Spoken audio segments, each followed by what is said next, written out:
कोई डॉक्टर कैसे बनता है? इसके लिए कौन-कौन सी परीक्षाएँ पास करनी पड़ती हैं? ये सफ़र कैसा होता है?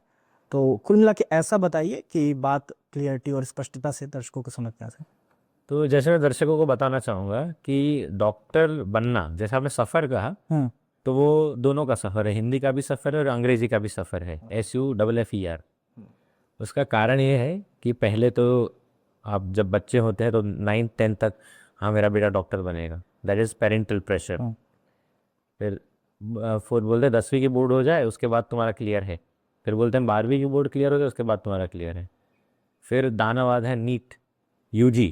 हुँ, तो बच्चे बच्चे बहुत डर जाते हैं, कोचिंग इंस्टीट्यूशंस वगैरह आजकल तो जो हो गया एक type of business.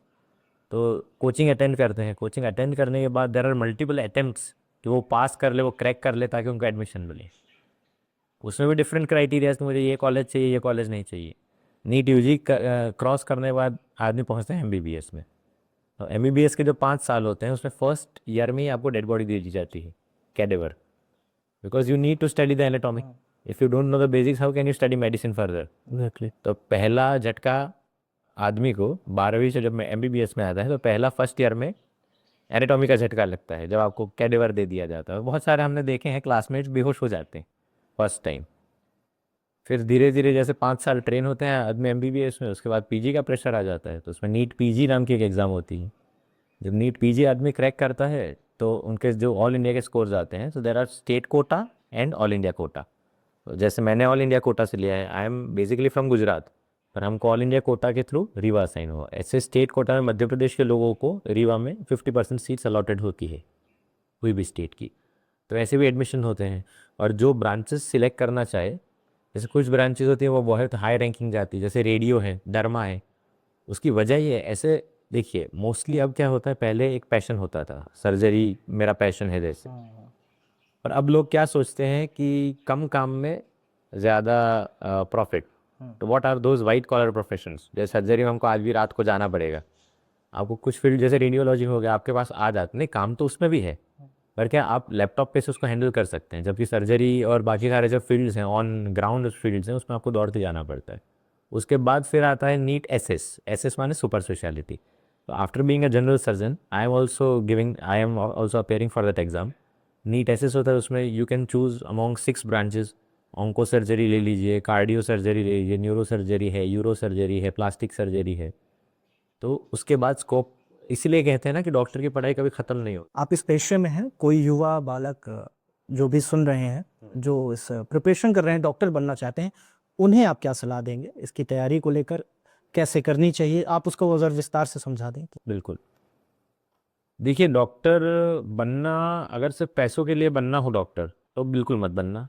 Because there are many other profession. अब IIT से 36-35 लाख का पैकेज लेके निकलेंगे, बहुत बढ़िया, एंड डॉक्टर्स की सैलरी उतनी नहीं होती। तो ये तो पहले समाज में जो एक बना रखा है कि डॉक्टर है तो बहुत पैसे हैं, दैट इज़ टोटली रॉन्ग। दूसरा, if you have the gut to serve people, then and then only choose this profession. This is not a comfortable profession. जैसे लोगों को लगता है कि भाई क्लिनिक में बैठ गए और सीधे रुपए ले लिए, ऐसा नहीं होता। खूब मेहनत लगती है, and each and every patient is different. अपने आप जैसे अभी जो MS का रिजल्ट आया, तो I got gold medal in MP state. तो मेरे को पत्रकारों ने पूछा कि ऐसा कैसा, आपने क्या पढ़ा? मैंने यही बोला, उनका मेरा उत्तर यही था कि each and every patient is my text book. जब तक उसका क्लिनिकल एग्जामिनेशन में अच्छे से नहीं करूँगा, तो मुझे जो भी लिखा है वो कुछ भी नहीं आएगा।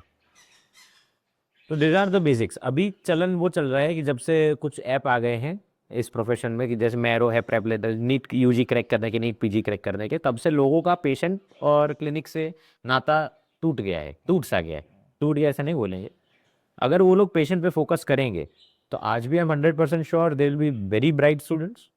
और एक बार ठान ली, संकल्प से सिद्धि होती है। अगर मुझे डॉक्टर बनना था तो मैं डॉक्टर बन गया। कैसे बना? बहुत सारी कठिनाई आई, पर जब कठिनाई आती है तो भगवान आपके साथ रहता ही है, और अगर आपका नोबल है इरादा, तो फिर कुदरत आपकी मदद करती। ये अध्यक्ष भी हैं और आपको गोल्ड मेडल मिला, तो आपने कैसे अपना इस संगठन में भी अपना फोकस रखा और अपने काम पर भी, इसका बैलेंस कैसे किया आपने? देखिए कोई कोई भी व्यक्ति इज मल्टी टैलेंट। अंत में युवाओं को जो डॉक्टर बनने के लिए तैयारी कर रहे हैं उन्हें और समाज को क्या संदेश देना चाहेंगे? देखिए, doctor is a very very very noble profession. अगर you are able to harbour all the virtues, सारे संस्कार, ह्यूमैनिटी, काइंडनेस, टीचिंग, ये सब अगर आप कर सकते हैं तो please do opt for this profession. This profession gives you, you know, एक भगवान का दर्जा है. जैसे अभी इंटरव्यू में बात हुई, बाकी कोई ऐसा प्रोफेशन नहीं है जिसमें भगवान का दर्जा मिले आदमी को. ये एक प्रोफेशन है. बहुत सारे संत क्या है, बहुत सारी तपस्या कर भी ये नहीं पा पाते रिस्पेक्ट जो हम सिर्फ डॉक्टर बन के पाल लेते हैं. तो युवाओं को तो वही संदेश है कि target one thing, focus on one thing, और वो आपके पास आ ही जाएगा. एमबीबीएस होना कोई बड़ी बात नहीं. अब तो हर एक डिस्ट्रिक्ट में मेडिकल कॉलेज खुल रहे हैं. पर अच्छा डॉक्टर कैसे बनना है, that is a very great thing and that should be taught by teachers. और हमको भरोसा है, हमने ऐसे टीचर से सीखा है और हम भी ऐसे ही सिखाएंगे आगे. तो यह वीडियो कैसा लगा कमेंट सेक्शन में अपनी प्रतिक्रिया देना ना भूलें और साथ ही अगर आप चैनल पर नए हैं तो हमें सब्सक्राइब जरूर करें। धन्यवाद।